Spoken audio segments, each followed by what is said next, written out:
Meron daw conversation, ano sabi nung si Lebiste, na si Boy Solar, na si Promil Kid. Tignan na lang daw po yung mga pahayag at yung mga sasabihin nung si Tinyo. Gano'n naman din po etong si Tinyo.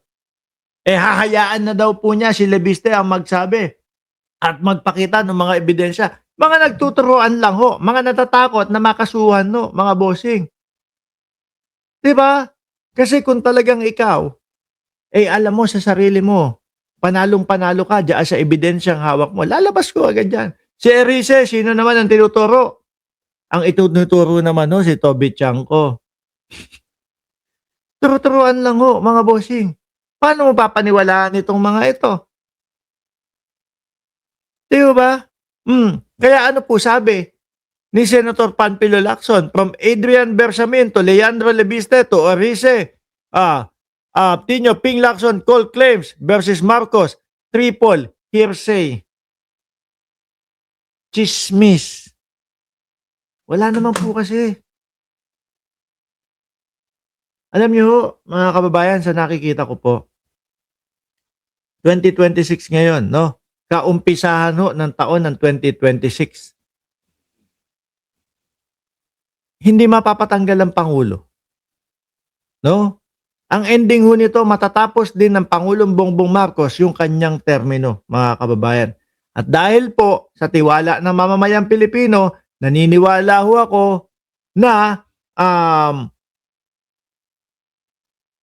nandiyan pa din po kung sino ang itataas na kamay ni Pangulong Bongbong Marcos.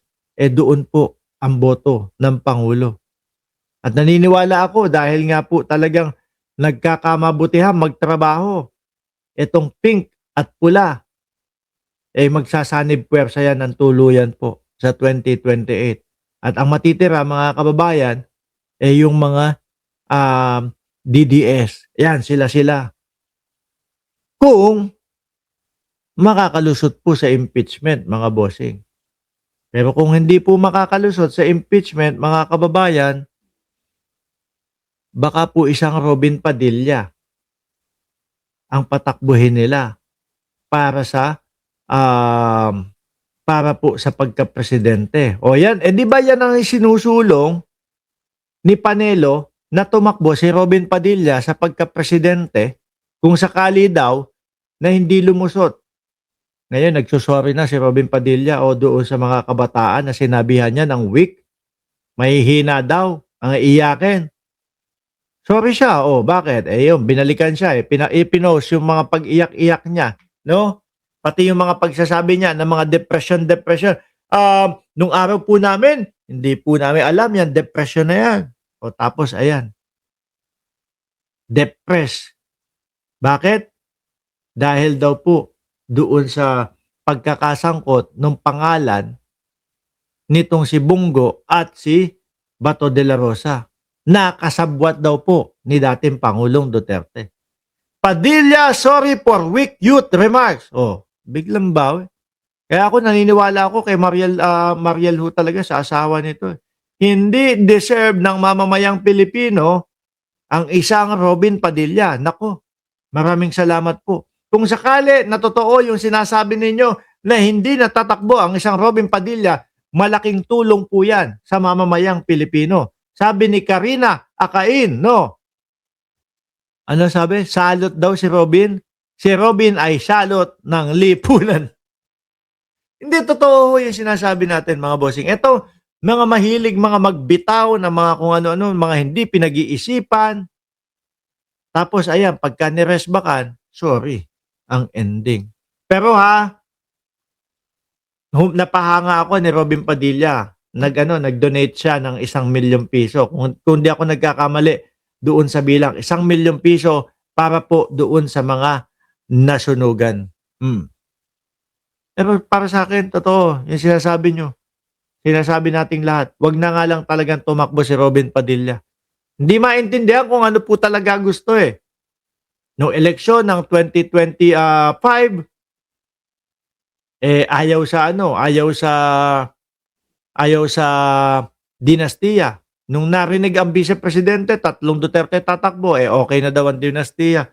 Okay daw yun sa kanya at 3 Duterte ang tatakbo. Halata po na pinaglalaruan lang ang mamamayang Pilipino. Biruin mo, Bongo, tapos Bato de la Rosa, isama mo pa Robin Padilla. Lahat po, sayang. Yung mga tax ng taong bayan. Sa ganyan lang po napupunta. Yung isa nagtatago, yung isa malapit na magtago, yung isa nonsense.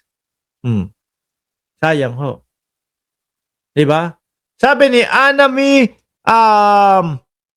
Jeff Pacosalem, nagtuturoan na yung tatlong itlog, si Leviste, Erice at Tino. Wala kasing mga ebidensya. Wala ho. Yan sila Mike pangalan nung isa, si Mike Defensor. Kaya lang naman po nasa kalsada yan kasi nasisilip na yung kanyang mga yung kanyang mga tatapyas ng mga bundok Si Chavit, conflict of interest. Di ba? Sino pa? Yang si Solar Boy, kaya naman naging Solar Boy, kaya lang naman nagkakabral-kabral files yan at kaya naman yan nakikisali-sali dito sa mga text conversation daw ho na meron ng Pangulo at si Bersamin. Kasi po para mapagtakpan yung kanyang solar na mapagbabayad siya ng 24 bilyones. Si Robin Padilla, wala to, maka Duterte lang to. Hindi, may sinabi si Pebbles Talaquera na sabi ni Pebbles Talaquera, di ba? May pogo din daw si Robin Padilla. Hindi nga lang tayo sigurado doon, no? Yun mismo yung sabi ni Mami Pebbles. Anyway, mga kababayan, uulitin ko po yung natin, ha? Yung schedule po natin. Mamayang gabi, naka-live tayo, 8:00 ng gabi, Pilipinas time. At bukas naman po, lagi tayo 10:00 ng umaga, Pilipinas time, mga bossing. Yan po yung live natin. At araw-araw, hindi na po tayo magre-replay. Bakit to? Kasi araw-araw, available na po tayo. Janelle Vanderhurst, sumasayaw lang sa tugtog ya si Robin. Kung saan siya makikinabang, doon lang. Wala talaga. Hindi, kung ano yung sabihin ng kanya mga boss. Kung saan, nasan sila Alan Peter Cayetano, doon siya. Yun yung sinabi niya Di ba? Contempt ka. Gusto i-contempt si General Torre kaso hindi daw sinasabi nung kanyang boss na i-contempt si General Torre. Kaya hindi niya ma-contempt, mga kababayan. Yan lang yung Robin Padilla. Ala na ho, iba, walang dulot na maganda sa mamamayang Pilipino. Kaya po, salamat Mariel at sinabi mo na hindi namin deserve si Robin Padilla. Muli po, maraming salamat and God bless po. Kita-kita tayo 8:00 ng gabi. Naka-live po ulit tayo. Paalam hanggang sa